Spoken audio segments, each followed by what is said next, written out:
तो यहाँ पर अपन advance problem in complex number लेने जा रहे हैं। तो अपने पास जो फर्स्ट प्रॉब्लम है वो ये है, अपन को जेड आर दे रखा है जहाँ पर आर की वैल्यू 1 2 3 up to 50 वेरी कर रही है, वो रूट्स है इस इक्वेशन का, इस इक्वेशंस के। तो अपन को ये चीज बतानी है इसकी वैल्यू क्या होगी। तो यहाँ पर देखते हैं अपन इसको कैसे सॉल्व कर सकते हैं। तो अगर मैं यहाँ पर इक्वेशन लूँ z⁻51 - 1 = 0, सो यहाँ पर इसके 51 रूट्स होंगे, 1 z1 z2 up to z50। तो इन 50 रूट्स की यहाँ पे बात कर रहे हैं, तो मैं इस इक्वेशन को देख के पता ही चल गया होगा उससे। तो बेसिकली ये इक्वेशन क्या रिप्रेजेंट कर रही है, यहाँ पर अगर मैं डिनोट करूँ तो z⁻0 z⁻1 up to z⁻50, ये चीज ये इस यहाँ पे डिनोट कर रही है इस चीज को यहाँ पर। तो इस चीज को ये रिप्रेजेंट कर रहा है, और यहाँ पर मैं जीपी के सम का यूज करूँ तो z⁻51 - 1 डिवाइडेड बाय z-1 हो जाएगा। लेकिन मेरे को इस इक्वेशन के अगर मैं रूट्स की बात करूँ तो उसको 51 रूट्स आएंगे जिसमें 1 भी इंक्लूडेड है, और ये 50 रूट्स अलग से इंक्लूडेड है। सो बेसिकली मैं इसको क्या लिख सकता हूँ, यहाँ पर इसको z-1 z-z1 up to z-z50 लिख सकता हूँ, और डिवाइड में यहाँ पे ये z-1 है। सो ये कैंसिल हो जाएगा। तो मेरे पास ये जो सम है अगर मैं इसकी बात करूँ, सो इस सम को मैं क्या लिख सकता हूँ, यानी z⁻0 z⁻1 up to z⁻50, इस सम को मैं क्या लिख सकता हूँ, z-z1 z-z2 up to z-z50। और अब मैं क्या करूंगा, दोनों तरफ यहाँ पे लॉग ले लूंगा। तो दोनों तरफ यहाँ पे मैं लॉग ले लेता हूँ।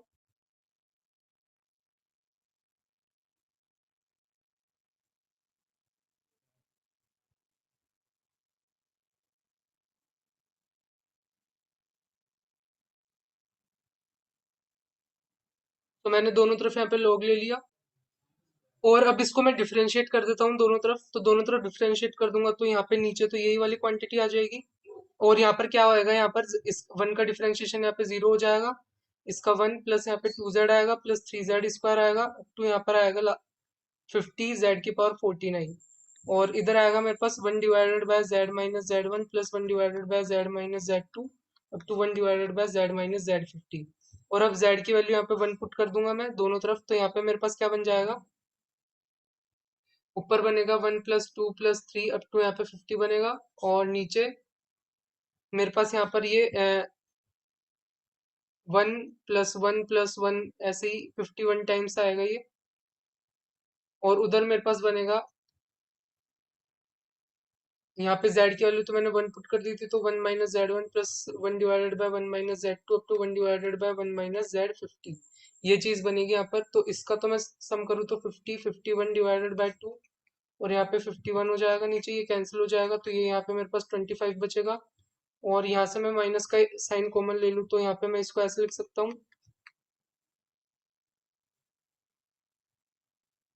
तो मेरे को ये सम निकालना था, तो इसकी वैल्यू मेरे पास क्या हो जाएगी, इस सम की -25 हो जाएगी।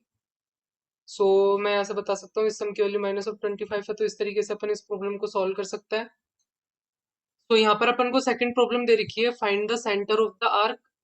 अपन को ये चीज दे रखी है, और अपन को यहाँ पे जो आर्क बनेगी उसका सेंटर बताना है। तो यहाँ पे अगर अपन इसको ट्राई करने की कोशिश करें तो यहाँ पर कहीं पे कुछ 3 आयोटा आएगा, और यहाँ पर मैं देखूँ तो इसको मैं z माइनस, यहाँ पे -4 + 2 आयोटा लिख सकता हूँ। सो ये जो -4 + 2 आयोटा है वो कहीं यहाँ पर आएगा, -4 + 2 आयोटा।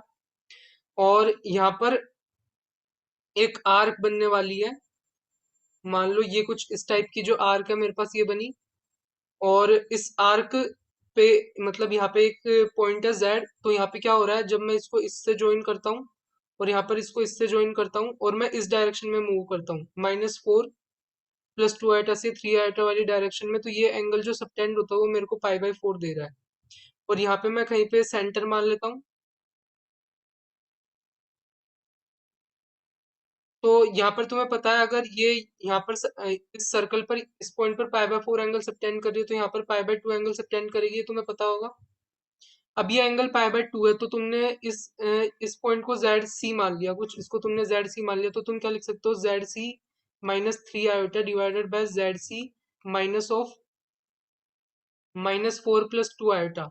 ये चीज है जो e⁻ आयोटा π/2 के इक्वल होनी चाहिए।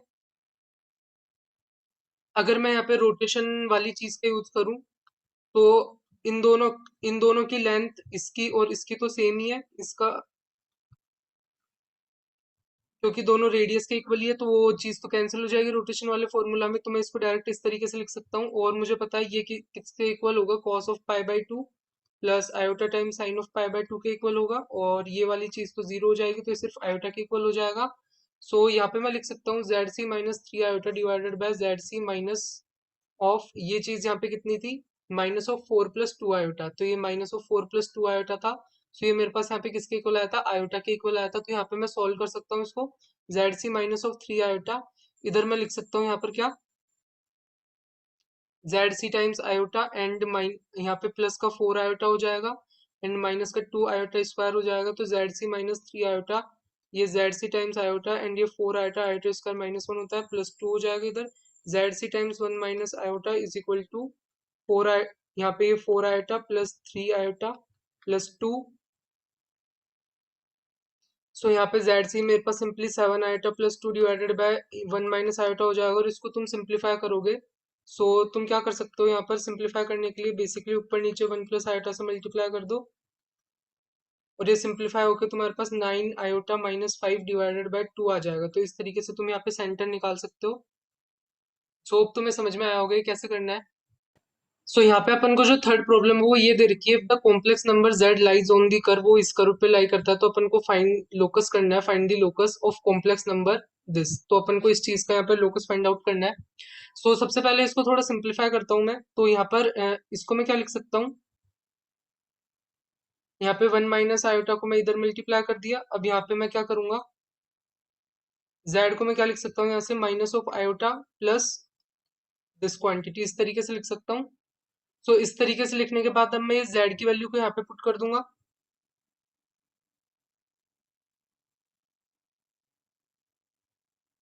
सो इस चीज को मैंने यहाँ पे पुट कर दिया है, और उसके बाद यहाँ पे मैं क्या करूंगा, ये वन माइनस आयोटा को मैंने बाहर निकाल लिया। सो अब मेरे पास इधर क्या बचा, ये चीज बची, और अब मैं क्या कर सकता हूँ, इसको फर्दर सिंप्लीफाई कर लेता हूँ। ये तो मुझे पता है ये तो रूट टू के इक्वल हो जाएगा। सो मेरे पास यहाँ पर ये वन माइनस टू आयोटा, इधर वन माइनस आयोटा, ऊपर नीचे वन प्लस आयोटा से मल्टीप्लाई करूंगा, और ये वन बाय रूट टू हो जाएगा। इसको अगर मैं सिंप्लीफाई करता हूँ तो ये मेरे पास इस फॉर्म में आएगा।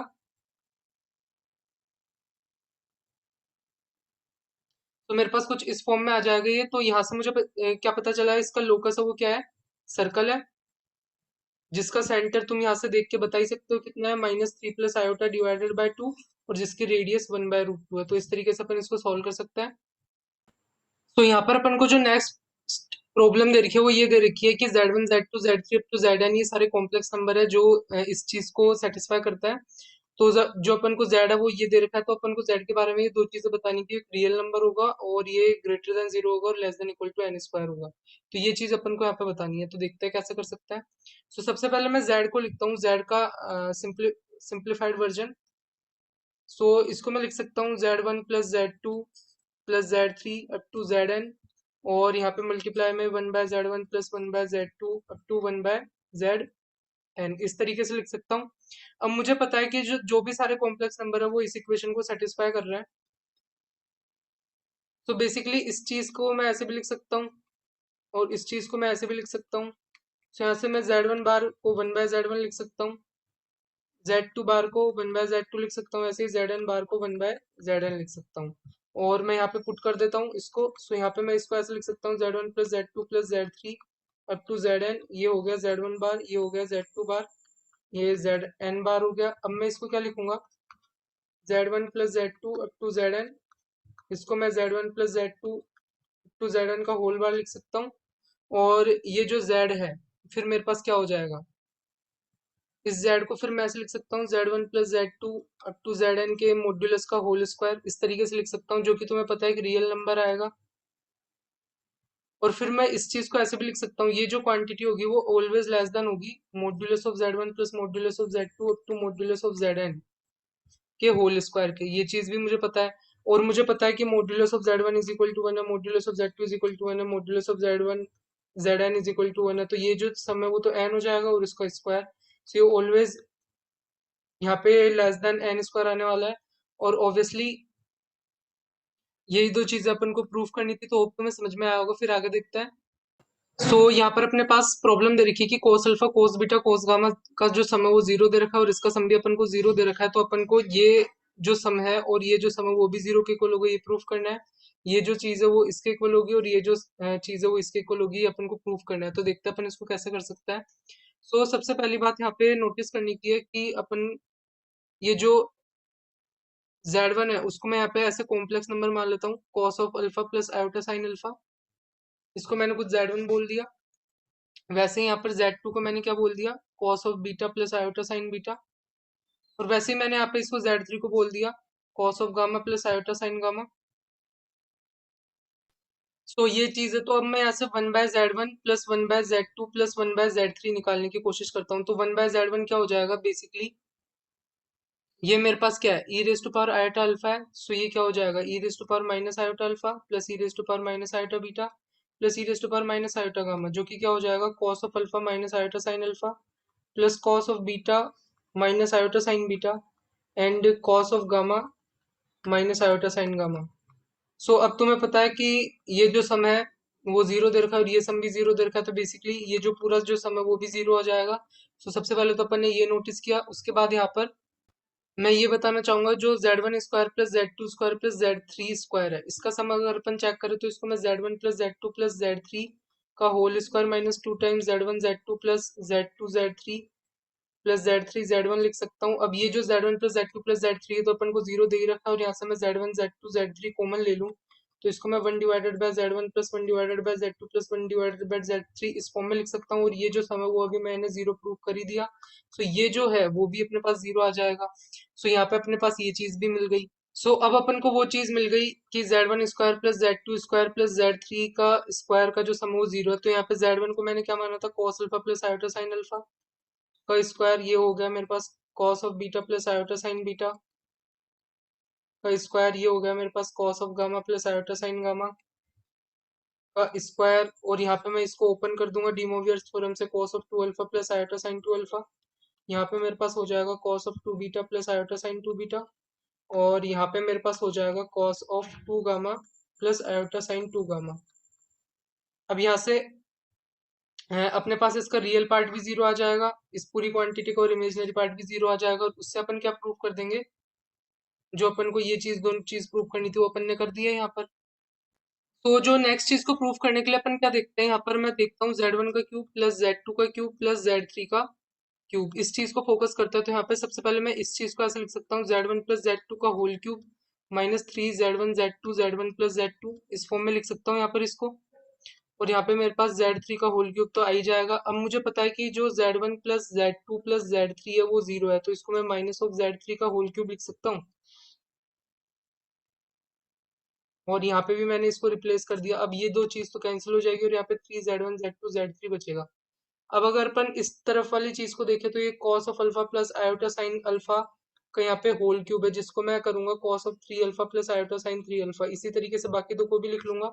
सो यहाँ पर अगर मैं चेक करने की कोशिश करूँ तो मेरे पास आएगा cos of three alpha plus iota sine three alpha plus cos of three beta plus iota sine three beta plus cos of three gamma plus iota sine three gamma. और वो हो जाएगा यहाँ पर मेरे पास cos of alpha plus iota sine alpha, यहाँ पे थ्री भी आगे, cos of beta plus iota sine beta and cos of gamma plus iota sine gamma, इन तीनों का मल्टीप्लिकेशन। और जब तुम इस मल्टीप्लिकेशन को करोगे तो ये हो जाएगा cos of alpha plus beta plus gamma plus iota time sine of alpha plus beta plus gamma. ये तो तुम्हें पता ही होगा क्योंकि बेसिकली इसको तुम e raise to power iota alpha, ये e raise to power iota beta, e raise to power iota gamma. So ये e raise to power iota times alpha plus beta plus gamma हो जाएगा। सो जिसको तुम simply इस तरीके से लिख सकते हो। अब यहाँ पर अगर तुम रियल और इमेजिनरी पार्ट के इधर कंपेरिजन करा लो तो तुम्हारे पास क्या आ जाएगा, cos of three alpha plus cos of three beta plus cos of three gamma is equal to three times cos of alpha plus beta plus gamma. और वैसे ही यहाँ पर तुम इमेजिनरी पार्ट का भी करा सकते हो। तो उससे क्या होगा कि अपने को तो जो दो चीजें प्रूफ करनी थी, ये वाली चीजें वो भी प्रूफ हो जाएगी। तो होप तुम्हें सेशन अच्छा लगा होगा। अच्छा लगा हो तो यार लाइक करो, सब्सक्राइब करो। जो नेक्स्ट टॉपिक है वो अपने टेलीग्राम ग्रुप में मैं डाल दूंगा कि कौन से टॉपिक पे बनाऊंगा, तो तुम वहां से चेक कर सकते हो और फिर तुम अपना सजेशन भी दे सकते हो। तो फिर मिलते हैं बाद में। तो गुड बाय।